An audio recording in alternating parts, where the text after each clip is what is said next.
quand le monde était encore jeune et plein de miracles et de merveilles, en ce temps-là vivait un vieux berger qui s'appelait Jacob et qui avait de nombreux fils. Le dernier arrivé dans la famille était Benjamin. Ah, calme-toi, Benjamin. Tu deviendras un bon garçon. Grand et fort. Et avec un peu de chance, tu ressembleras à ton frère Joseph. Tu vois, mon garçon, ton frère Joseph passe son temps à lire et à réfléchir.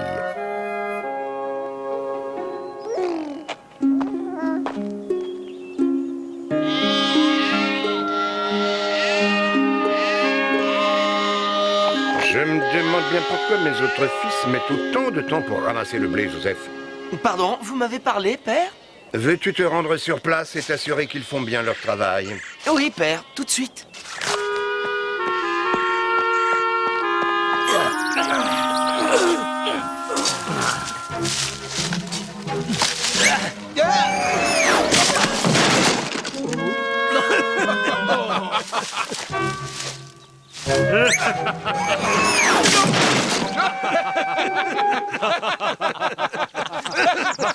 Qu'est-ce qui te prend? Oh, je vais t'apprendre!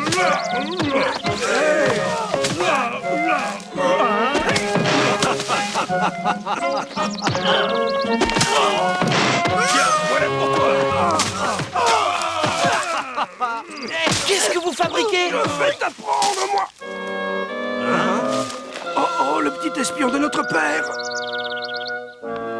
Vous devriez avoir chargé le blé depuis fort longtemps. Oh, il n'y a pas de mal, Joseph. On essaie de se changer les idées. Oh, ce n'est pas le moment. Nous devons finir ce travail. Comment ça, nous? C'est nous qui travaillons dans les champs tous les jours en plein soleil, pas toi. Tout ce que tu fais, c'est nous mener à la baguette. Joseph est trop intelligent pour travailler dans les champs. Il sait lire et écrire. Ce n'est pas ma faute si père m'a appris toutes ces choses-là. Avoue-le. Tu penses que tu es meilleur que nous. Non, c'est faux. Je n'ai jamais cherché à vous diriger. Alors, donne-nous un coup de main. Tiens, attrape.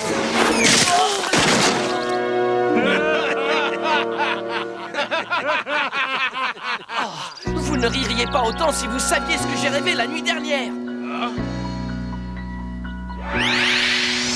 Oh rêve, rêve, surgissent dans nos rêves des messages inconscients.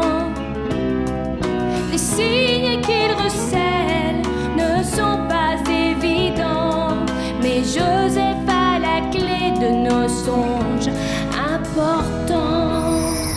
Raconte, Joseph, qu'est-ce que tu as encore rêvé? Nous étions dans les champs, en train de lier des gerbes de blé. Ah.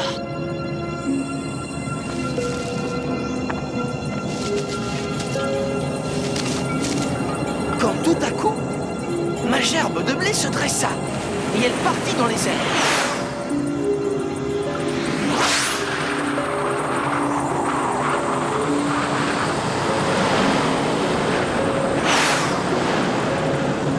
Puis, vos gerbes à vous formèrent un cercle autour de la mienne.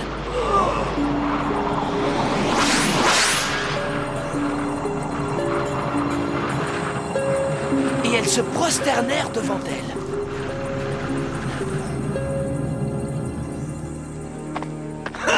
Nos gerbes se prosternèrent devant la tienne? Qu'est-ce que tu crois que ce rêve veut dire? Oh, moi, je sais ce que ça veut dire. Je crois que Joseph attend que l'on se prosterne devant lui. Non, c'est pas du tout ça.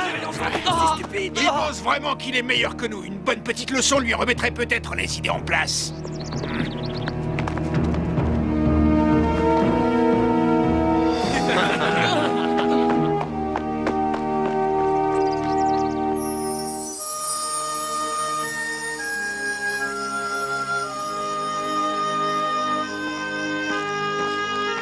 Joseph? Joseph? Joseph, mon fils, réveille-toi! Qu'y a-t-il, père? Regarde ce que j'ai fabriqué pour toi. Quoi? Ça, c'est pour moi? Un beau cadeau pour mon fils préféré. Mais, père, il serait plus juste que ce soit vous qui portiez une aussi jolie tunique? Je l'ai faite pour toi, Joseph. Porte-la avec fierté. Quand mes frères me verront avec ça... Oh, Ils comprendront. Allons, fiston, essaye-la.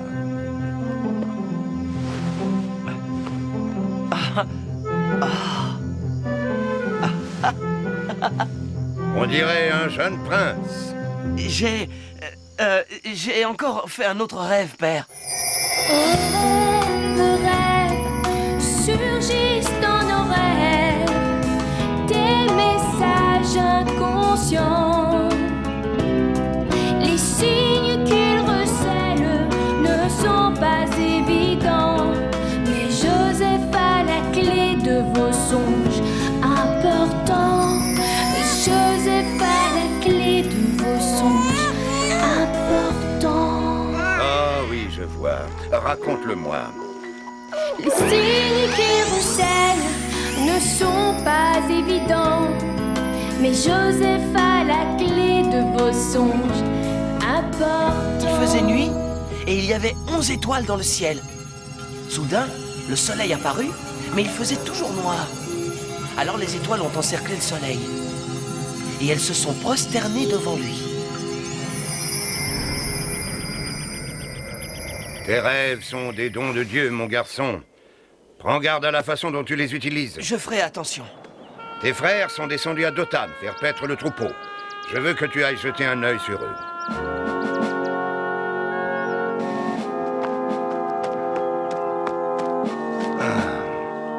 Qu'est-ce qui pourrait arriver pour que l'on soit obligé de se prosterner devant lui? Nous avons travaillé dur toute la journée, nous avons bien mérité une petite pause. Je suis d'accord avec toi, et puis il fait trop chaud. Tant qu'ils ont de quoi manger, moi je ne bouge pas. Égorgeons un mouton et faisons la fête. Nous dirons à notre père qu'il s'est égaré et que nous l'avons perdu. Excellente idée. Pourquoi pas? Bonne idée. N'y comptez pas. Regardez qui arrive. C'est notre rêveur. Vous avez vu comment il est habillé? Une tunique, je n'en ai jamais vu de semblable. Nous portons des guenilles et lui, il est vêtu comme un prince. Alors ça, c'est le comble. Cette fois, il va avoir droit à sa leçon. On devrait s'en débarrasser. Ça résoudrait nos problèmes. Je crois que j'ai une idée. Emparons-nous de la tunique. Oui, on la lui arrache. Ça lui apprendra à toujours être sur notre dos. Bonjour mes frères. Mais enfin, qu'est-ce qui vous prend? Ah! Tu as mis cette tunique pour nous narguer, n'est-ce pas? Mais pas du tout. Qui te l'a donné? Père l'a fabriqué pour moi. Laissez-moi me lever, mais... On la lui prend. Non, non. Laissez-moi tranquille. Vous n'avez pas le droit. Non, arrêtez, je vous en prie. Vous me faites mal. Arrêtez, je vous en supplie. Qu'est-ce que vous faites? Relevez-le. C'est pour te remercier d'avoir monté notre père contre nous.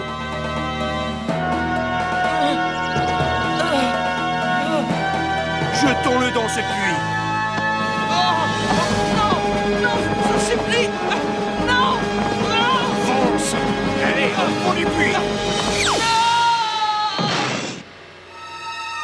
Gardez un œil sur lui jusqu'à ce que je revienne. Je vous en prie, laissez-moi sortir. Je parie que des marchands ismaélites nous donneraient 20 pièces d'argent pour le... Tu veux dire que tu veux le vendre? 20 pièces d'argent, c'est une belle somme. Mais rappelle-toi ce que Ruben nous a dit. Ruben n'est pas là.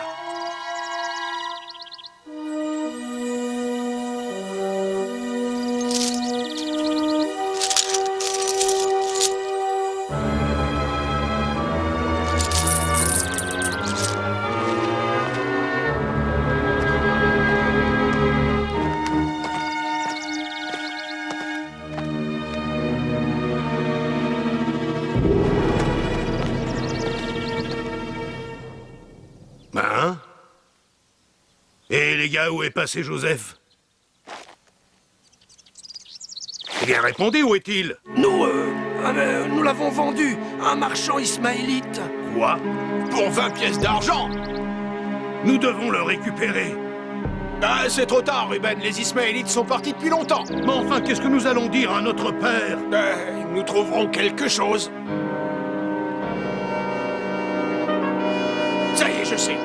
Amenez un mouton, nous allons l'abattre.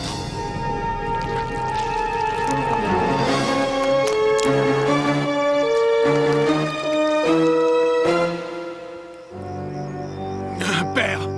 Hein? Regardez ce que nous avons trouvé sur le chemin. Une tunique couverte de sang. Hein? Mais c'est la tunique de Joseph. Non, vous voulez dire que... Il ne vous a pas rejoint à Dotham? Non, Mais enfin, je vous l'avais envoyé. nous ne l'avons jamais vu. Et il a dû se faire attaquer. Oui, par des animaux sauvages. Et c'est tout ce qu'il reste de lui. Non. Non, ce n'est pas vrai. Mon fils. Mon fils.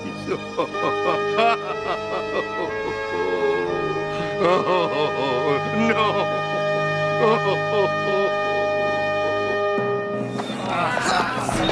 Allez, avance.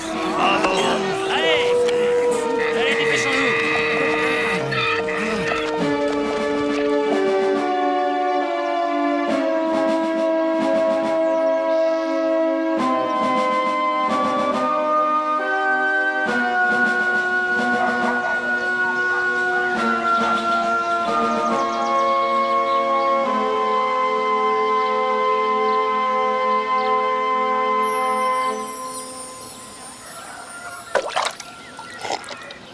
Joseph était devenu esclave. Il avait été acheté par Potiphar, le grand sommelier du pharaon. Regardez.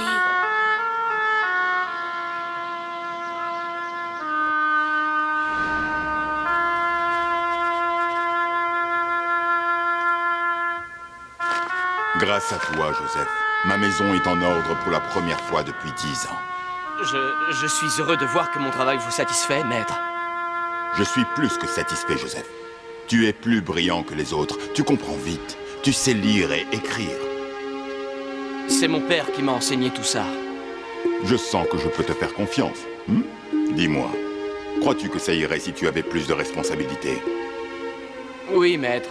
Alors je te confie tous mes biens, Joseph. Je ferai de mon mieux pour vous servir, maître.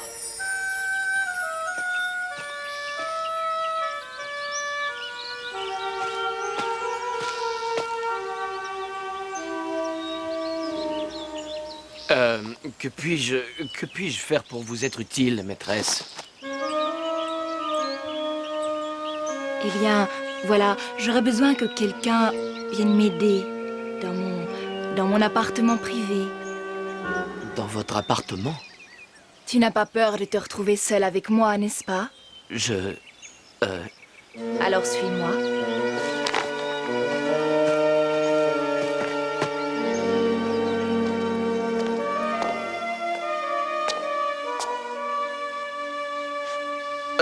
Que puis-je faire pour vous, maîtresse? Je vais t'expliquer ce qu'attend une femme comme moi.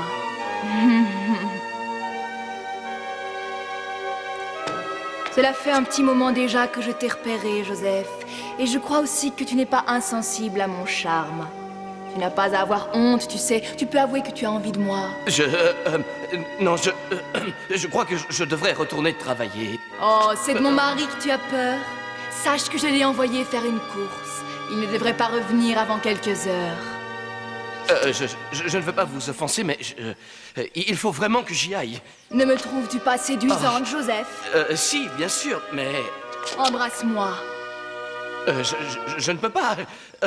Potiphar me fait confiance. Hein? Si tu es à son service, tu es aussi au mien. Prends-moi dans tes bras et embrasse-moi, Joseph. C'est un ordre que je te donne. Je ne peux pas. Je dirai à mon mari que tu l'as fait de toute façon, et il te fera mettre en forteresse. As-tu déjà mis les pieds dans une forteresse égyptienne, Joseph? Je vous en prie, non, ne faites pas ça. Tu seras perdant si tu luttes contre moi, Joseph. Abandonne. Ne vois-tu pas que tu n'as pas le choix?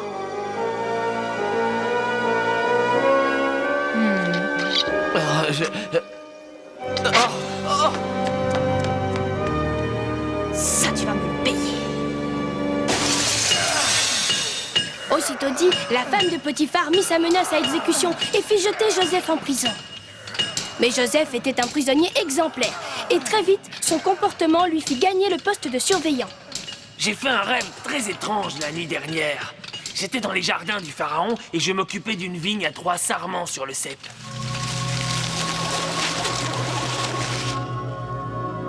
Quand soudain, les bourgeons s'ouvrirent et se transformèrent en grappes de raisins mûrs.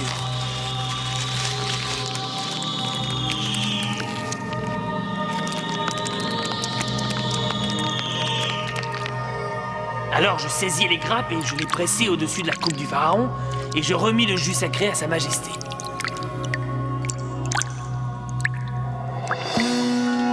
Qu'est-ce que tu crois que ça peut vouloir dire, hein? Ça, mon ami, je n'en ai pas la moindre idée. À ton réveil, quand tu sors de ton sommeil, raconte tes rêves. Joseph est là, c'est sur toi qu'il veille pour te donner conseil. Il sait parler le langage des rêves, il te révélera tous les pièges. Il voit dans l'avenir et il lit dans les étoiles. Raconte tes rêves. Je peux interpréter ton rêve si tu le souhaites. Dis donc, l'hébreu, qui t'a permis de te mêler de notre conversation? Désolé, j'essayais seulement de me rendre utile. Non, attends. Donne-moi ton interprétation de mon rêve.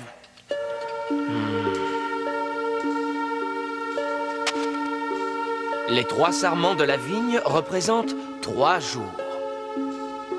Dans 3 jours, tu seras pardonné et rétabli dans ta fonction d'échanson de pharaon. Ça, par exemple, voilà une excellente nouvelle. Comment pourrais-je te remercier? Eh bien, peut-être qu'un jour, tu pourras demander au pharaon de me pardonner. D'accord, et si ce que tu dis est vrai, et qu'en effet je retrouve ma liberté, je ferai de mon mieux pour lui dire un mot en ta faveur. J'ai fait un rêve aussi la nuit dernière.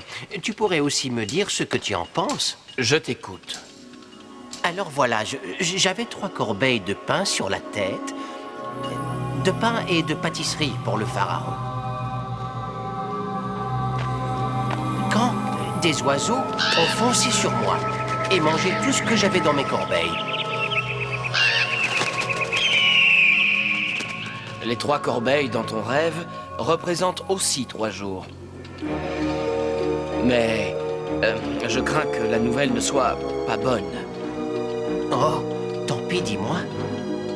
Dans 3 jours, tu sortiras de prison et tu seras pendu sur ordre du pharaon. Oui, c'est ça. Je n'en crois pas un mot. Tu cherches seulement à me flanquer la trouille avec tes mensonges, hein? Que le diable t'emporte, l'hébreu! Comme Joseph l'avait prédit, l'échanson fut libéré et le panetier fut pendu. Mais 2 années s'écoulèrent avant que l'échanson se souvienne de sa promesse. Votre vin, pharaon. Pas maintenant. Ne vois-tu pas que je suis angoissé? Pour quelle raison, sire? Personne ne peut me donner la signification de mes 2 rêves. Pas même les plus grands sages de toute l'Égypte. Sire, il y a 2 ans environ, en prison, j'ai rencontré un jeune hébreu qui avait le don de lire dans les rêves. Peut-être qu'il pourrait vous aider à y voir plus clair.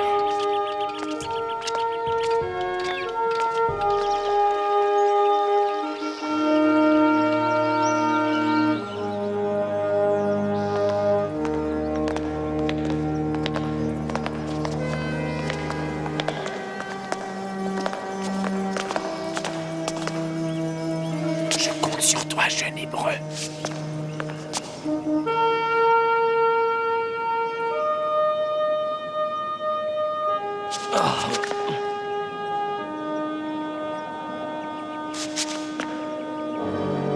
Est-ce vrai ce que mon échanson me rapporte? Tu sais interpréter les rêves. C'est exact, sire. Mon père me disait que c'était un don du Seigneur. Eh bien, j'espère que ton Seigneur est avec toi aujourd'hui, parce que si tu me déçois, toi, ton Dieu et mon échanson, vous retournerez en prison et vous y resterez jusqu'à la fin de vos jours. Racontez-moi votre rêve, pharaon. À ton réveil, quand tu sors de ton sommeil, raconte tes rêves. Joseph est là, c'est sur toi qu'il veille pour te donner conseil. Il sait parler le langage des rêves, il te révélera tous les pièges. Il voit dans l'avenir et il lit dans les étoiles. Raconte tes rêves.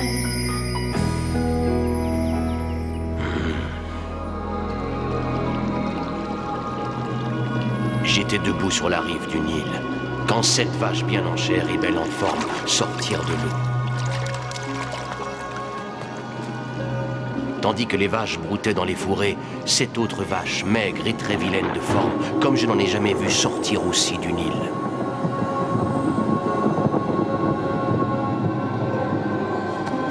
Les vilaines vaches arrivèrent dans le dos des vaches grasses et les dévorèrent jusqu'à la dernière.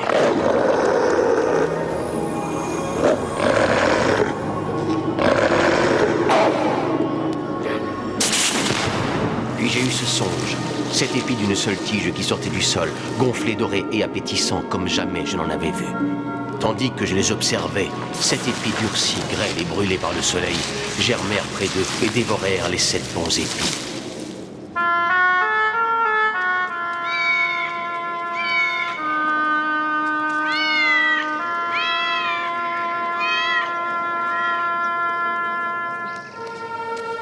Pharaon, vos 2 rêves veulent dire la même chose. Le Seigneur vous informe de ce qu'il va faire.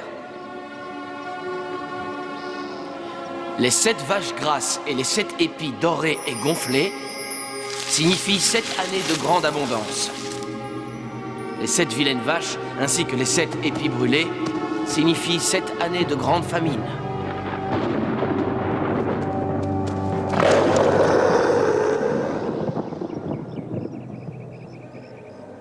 Bien. Et que devons-nous faire pour éviter ça? Grand maître, vous devez collecter des vivres pendant qu'il y a abondance et vous préparer pour les 7 années de famine. Oui, maintenant je vois ce qui doit être fait. Quant à toi, Joseph, tu auras la charge de collecter des vivres. Moi, Votre Altesse? Absolument. Tu es l'homme le plus intelligent et le plus sage de toute l'Égypte. Approche et donne-moi ta main, Joseph.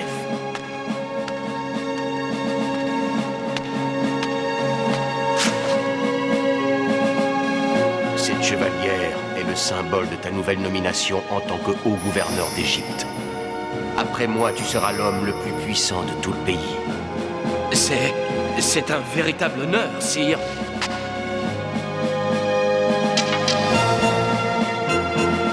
Durant 7 ans, Joseph parcourut toute l'Égypte pour organiser les réserves de vivres.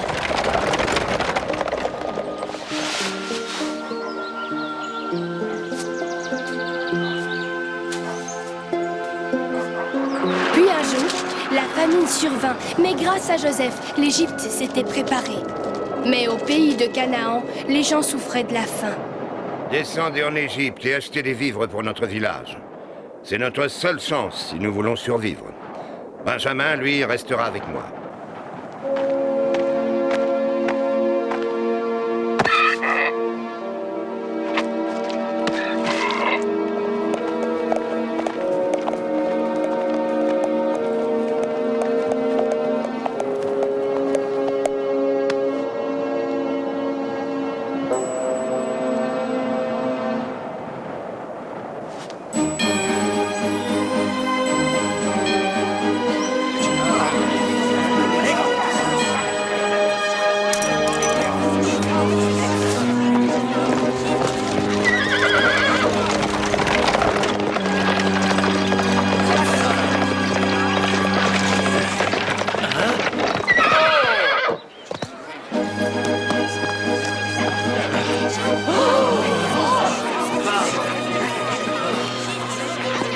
Écartez-vous de mon chemin. Je crois que je connais ces hommes. Oh, ce sont mes frères. Après tant d'années, ils sont ici. Vous êtes des étrangers. Que venez-vous faire en Égypte? Nous sommes venus acheter des vivres. Les gens chez nous meurent de faim. Et qu'est-ce qui me dit que vous n'êtes pas des espions? Nous ne sommes pas des espions, nous sommes d'honnêtes hommes, dignes de foi.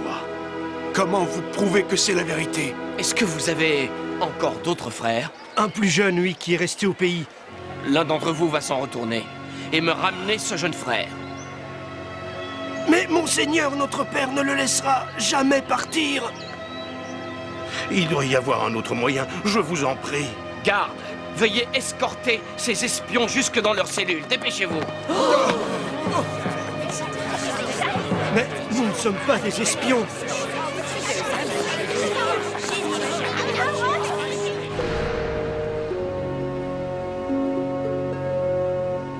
Ah, combien de temps encore allons-nous moisir dans cette prison? 3 jours ont passé et toujours pas le moindre signe du gouverneur. Nous devons ramener Benjamin en Égypte comme il l'a demandé. C'est le seul moyen de sortir d'ici. Notre père ne sera jamais d'accord. Peut-être que nous sommes en prison pour toujours. Pourquoi est-ce que tout ça, ça nous arrive à nous? Je vais vous dire pourquoi. Parce que Dieu nous punit pour ce que nous avons fait à Joseph. Joseph? Mais qu'est-ce que Joseph vient faire là-dedans? Qu'est-ce qui vous a pris de vendre Joseph comme esclave? Nous avons brisé le cœur de notre père et nous nous sommes attirés la colère du Seigneur. Ruben a raison. On est allé trop loin avec Joseph. Nous avons perdu la tête. Si notre sort est de finir en prison, alors nous ne devons nous en prendre qu'à nous-mêmes. J'ai bien réfléchi. Je suis prêt à vous accorder une seconde chance. Si vous me ramenez votre plus jeune frère, alors je promets de tous vous libérer. Nous ferons ce que vous voulez, monseigneur. Toi, comment t'appelles-tu? Siméon! Tu resteras en prison pendant que les autres iront chercher le jeune homme. Remplissez leurs sacs de vivres et rendez-leur leur argent. Oui, monseigneur.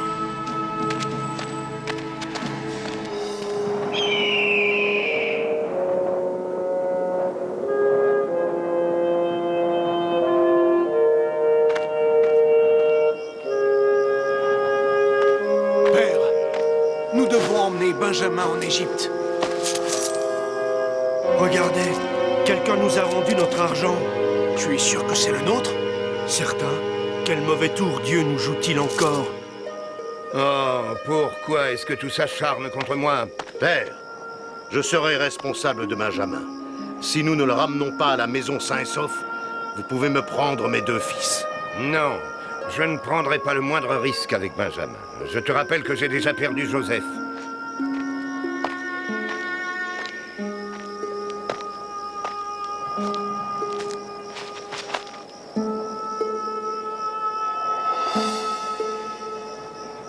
Nous devons le faire changer d'avis, ou nous perdrons Siméon.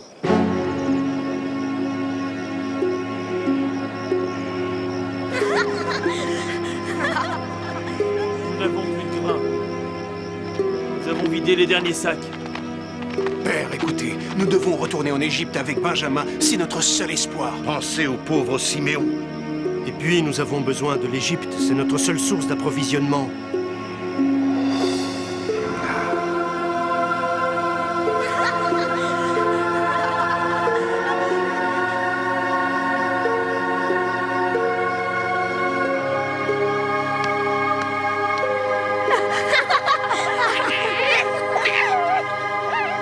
Ah bon, c'est d'accord. Mais d'abord, voilà ce que je veux que vous fassiez. Chargez vos sacs de nos plus belles olives, de pistaches, et remplissez des jarres d'huile pour les offrir au gouverneur d'Égypte.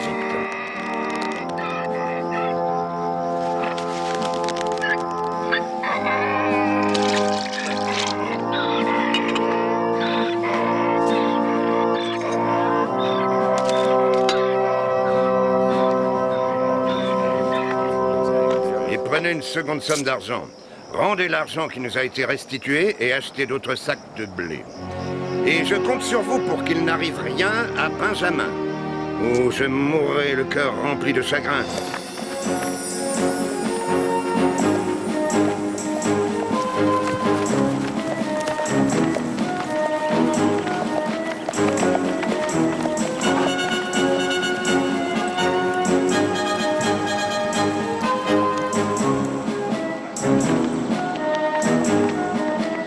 Lorsque les frères retournèrent en Égypte avec Benjamin, Joseph fit préparer une grande fête. Vous pouvez entrer. Attendez. Lorsque nous sommes rentrés de notre précédent voyage, nous nous sommes aperçus que quelqu'un nous avait secrètement rendu notre argent. Vous pourriez penser que nous l'avons volé, mais je vous assure que ce n'est pas le cas. Je vous en prie, reprenez-le. Vous n'avez rien à craindre. C'est le gouverneur qui vous l'a rendu. À présent, prenez part à la fête. C'est en votre honneur. Mes frères! Oh! Siméon, tu as l'air en forme.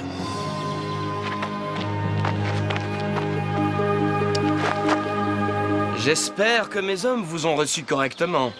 Oui, sire, nous vous en remercions. Parfait. Parlez-moi un peu de votre père. Est-ce qu'il est toujours vivant? Vivant et en bonne santé, sire. Il vous a envoyé ses présents pour vous exprimer sa gratitude. Et est-ce là votre plus jeune frère? Oui, c'est lui. Dieu te fasse grâce, mon fils. Bien, à présent j'ai du travail qui m'attend. Excusez-moi.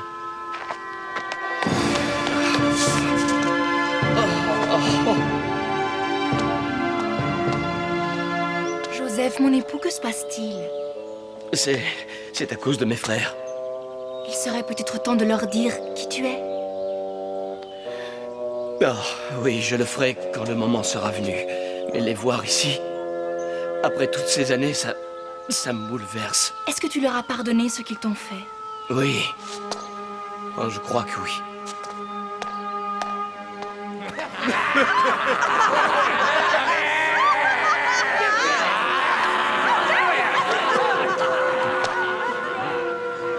Servez le repas!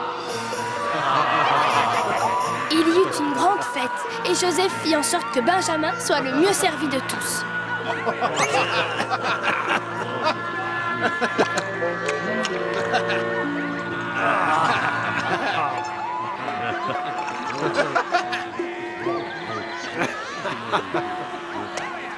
Je veux que tu remplisses leur sac d'autant de vivres qu'ils peuvent emporter.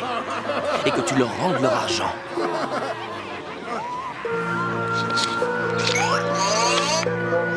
Ensuite, je veux que tu prennes ma coupe en argent et que tu la mettes dans le sac du plus jeune frère. Bien, Votre Altesse.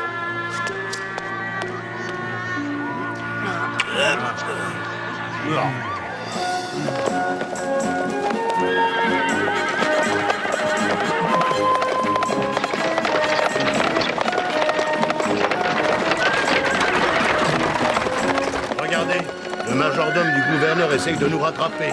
Oh, qu'est-ce qu'on a encore fait?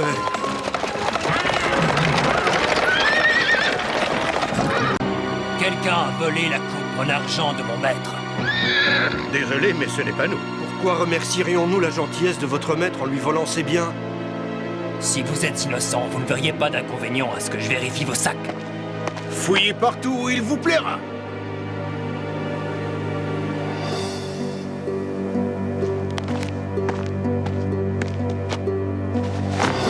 Oh, regardez! C'est toi qui as volé la coupe, Benjamin? Je sais que les apparences sont contre moi, mais je vous assure que je ne l'ai pas volée. Mais elle était dans votre sac. Mais puisque je vous dis que ce n'est pas moi! Nous verrons bien ce que le gouverneur dira à propos de ce maraudage.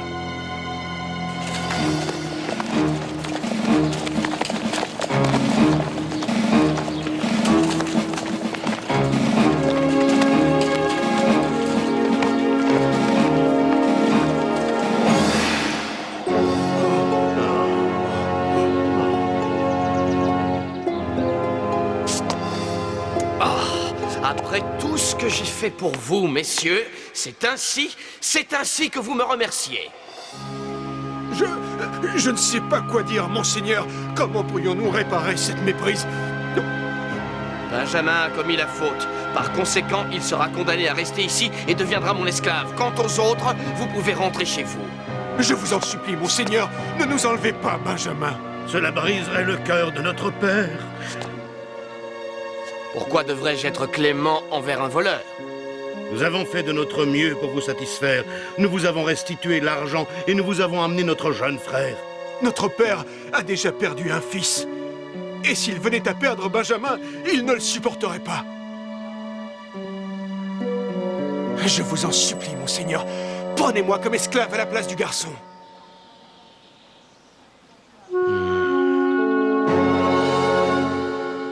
Garde, faites sortir tous mes gens. Vous pouvez tous vous relever. Je ne peux plus le supporter. Enfin, vous ne me reconnaissez pas? Mes frères?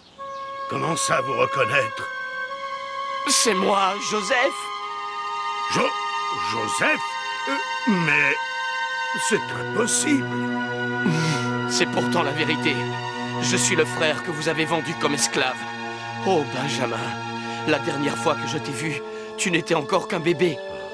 Mais vous êtes le haut gouverneur d'Égypte. Comment pouvez-vous être le frère que nous avons vendu comme esclave? Parce que j'ai le don de pouvoir interpréter les rêves. Le pharaon m'a nommé haut gouverneur. J'ai prédit la famine et j'ai fait en sorte que l'Égypte s'y prépare. Le Seigneur avait tout prévu depuis le début. Allez annoncer la nouvelle à mon père et ramenez-le avec toute la famille pour vivre ici avec moi.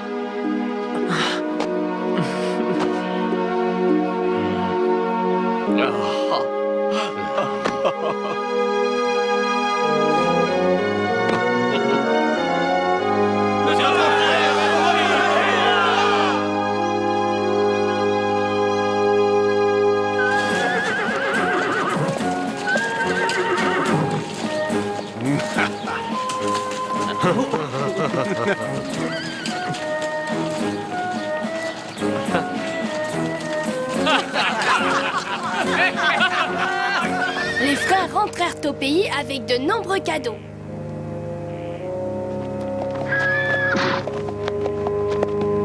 Père, nous sommes de retour avec une nouvelle incroyable. Est-ce que Benjamin est avec vous? Oui, père, je suis là. Oh, laisse-moi te regarder, mon garçon. Oh. Mon fils. Alors, quelle est cette bonne nouvelle? Joseph est encore en vie. Quoi? Que dis-tu? Mais c'est impossible. C'est la vérité, père. Non seulement il est en vie, mais il est aussi gouverneur d'Égypte. Il est gouverneur? C'est lui qui a sauvé le pays d'Égypte de la famine. Et il veut que nous allions tous le rejoindre là-bas pour habiter avec lui. C'est un véritable miracle, père. Venez voir tous les présents que Joseph vous envoie. Oh, tout ça de la part de Joseph?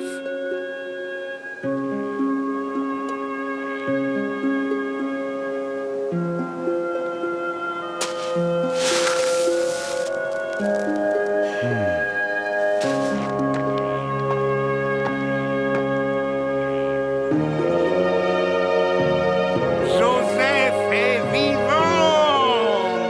Il était mort et à présent il est vivant!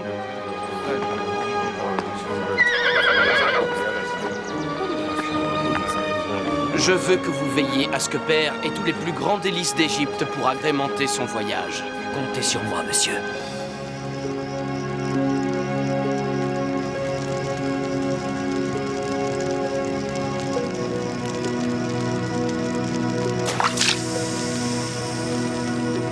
Jacob, Israël.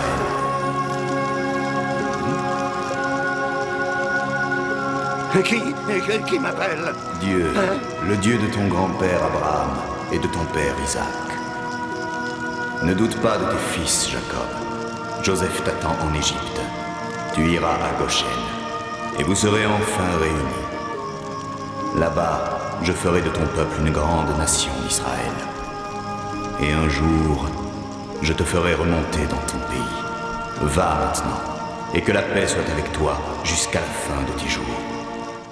Allez, tout le monde est prêt.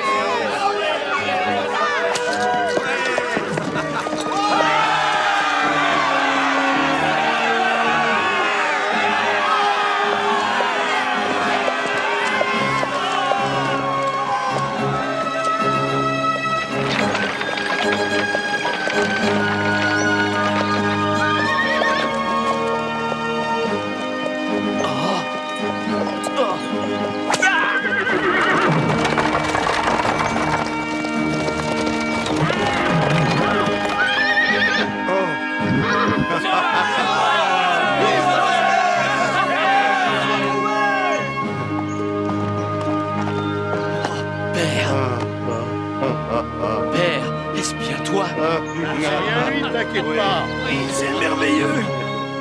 Un vrai miracle. Il n'y a aucun doute, tu es bien mon fils.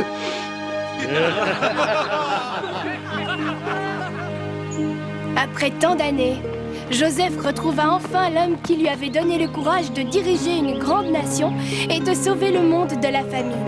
Son père, Jacob.